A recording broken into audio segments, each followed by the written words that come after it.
Okay. So excuse the fact that I'm eating popcorn right now because I haven't eaten today.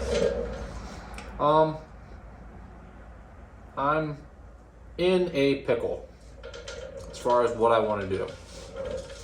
Obviously, the RX-7 needs finished, but as everyone's seen, I've picked up 85 e30, and I'm having a couple buddies come over today and try to pull me in a direction that I want to go. So once they get here, I guess we'll start chatting. So here we are. John came over and we got on the discussion of what I need to do with the E30. And he was talking about a buddy of ours, the guy who actually sent me the listing of the E30. He has an E36. He's like, oh, I'm really thinking about, I kind of want to buy it. And I said, well, let's have a little discussion. It's the car is what? It's rusted out. Yeah. It's an automatic. What I forget. It's a 2.8, right? I know it's the good one. It's the good one. Yeah. So, and I said to him, I was like, well, I don't need the body. I just need the drivetrain. He's like, for what? I said the E30.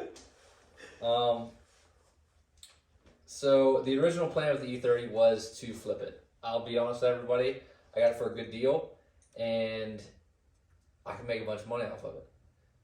Or I make it a good show car, because I have the go car, now I have a show car, so I don't know what to do. You're gonna go show cars, slam it on its test with 3-piece wheels. That's, see, the original idea, because I've said about this with Ty, because he's going to come up today, but the weather got nasty.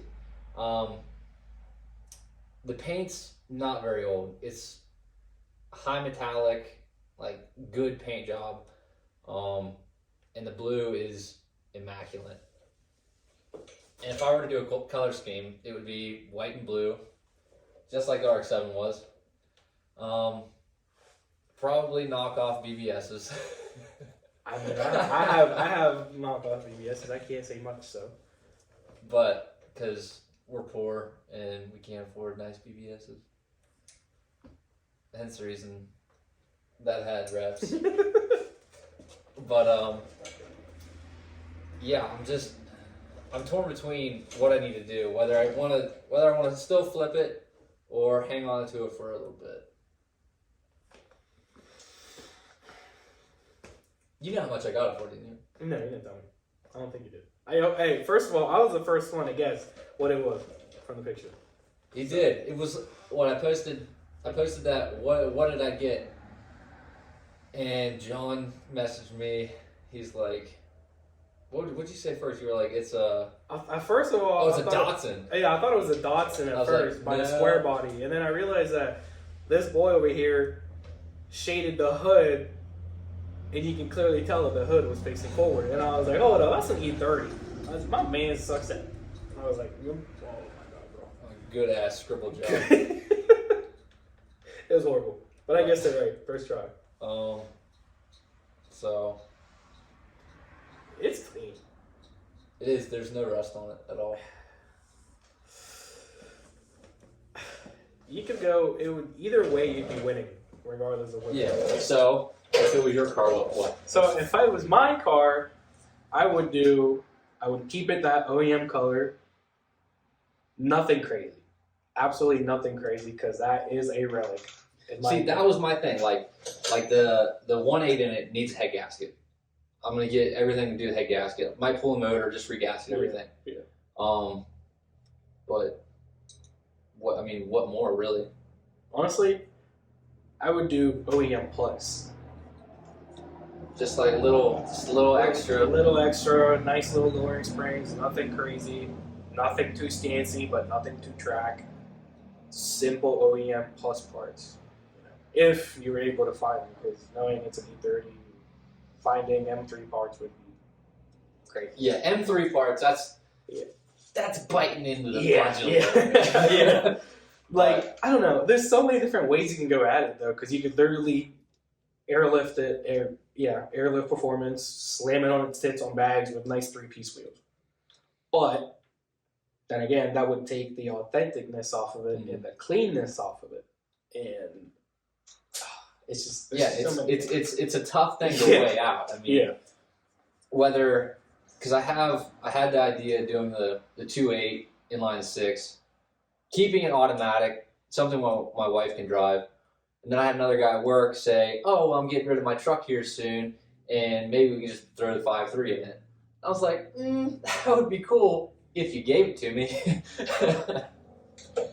But like I was telling him, I go to a lot of car meets and car shows, and I always see coupes, but half the time I see them, they're either beat the hell up or they drift the hell out of them. I never see sedans, clean, nice, well done sedans. Never see them. So, I don't know. It's another positive side. Yeah. I mean, it's a clean sedan. Yeah. The fact that it does have high miles. It has 195,000 miles on it. But if the body's straight, there's no rust and stuff like that, what's mileage really mean? Yeah, exactly. Or you can just throw in a low mile motor. So there's just so many things that you could literally do. So many things. But okay, if it was all beat the hell up, I would say throw an LS in it, call it a day, or throw a K series, just anything, just anything, engine swap it, make it fucking rowdy. Yeah, and that's if it was beat the hell up, like all the other ones I see around here, except for Shane. Shane has a clean one, and I give him props for that. But we go again to the topic. It's clean and it's untouched, and sometimes that is worth more than Sometimes it's better just modded. Yeah. Like, I don't know if BMW purists out there would be like hard dicks over it, or you would come to like Harrisburg car meet and all the kids would be like, "Oh, it's LS1, it's BMW," but stuff like you know what I'm saying? Like, you got the 14-year-old. Yeah, there you go. Bro, come on. Or you get the 75-year-old man at the BMW Sun Motors meet. That's like, man, the paint's a little old, but looks nice. Yeah, I Am I allowed to say anything like customs? I don't care. Well, that's the first time I got my head in. It's like this meme I seen yesterday. No, but I personally, I would keep it. Just because I know that a clean car like that and seeing how the value of cars is just going out the ass. That's true. That is true. You never know. It's crazy. I've seen cars in a couple months go from 10 to 15 up to 20 to almost 30. Well, look at the Mark IV Super right now. Exactly. Like, Ryan bought his 10 years ago, whatever, and now it's worth Almost 10,000 or 10 times as much as what it was 10 years ago. Like, the market's stupid. Like, the Skyline, 10 years ago, you couldn't get them imported.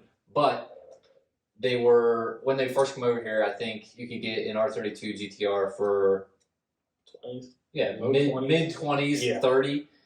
Now, you can't get an R32 for under, let's say, 55 or 60. Just the price of JDM or even imported cars is through the roof right now. So I probably will hang on to it for a while. Yeah. Better off, honestly, in my opinion. Better off. So you never know. Here comes some old man with a lot of money, bro. I'll give you 20 right now in cash. You never know. I would probably sell. Be like, yo, this car. He'd be like, oh, this car reminds me of my old wife. I got 20 bands in cash. Take it or leave it. And it's gone. I'll take it. You never know, bro. That's what I'm saying. You never know. Sometimes it's better off keeping, knowing that someday it'll be worth a lot more. Yeah, for sure. But I mean, that's what another thing. I got John's input. Mason came over earlier. I got his input. I talked to Ty a little bit. I got his input. I want you guys' input. I want to know what you think I should do. Whether a 2.8 inline six, a 5.3 LS. Keep the stock 1.8 because it's fucking dog, but it's all original.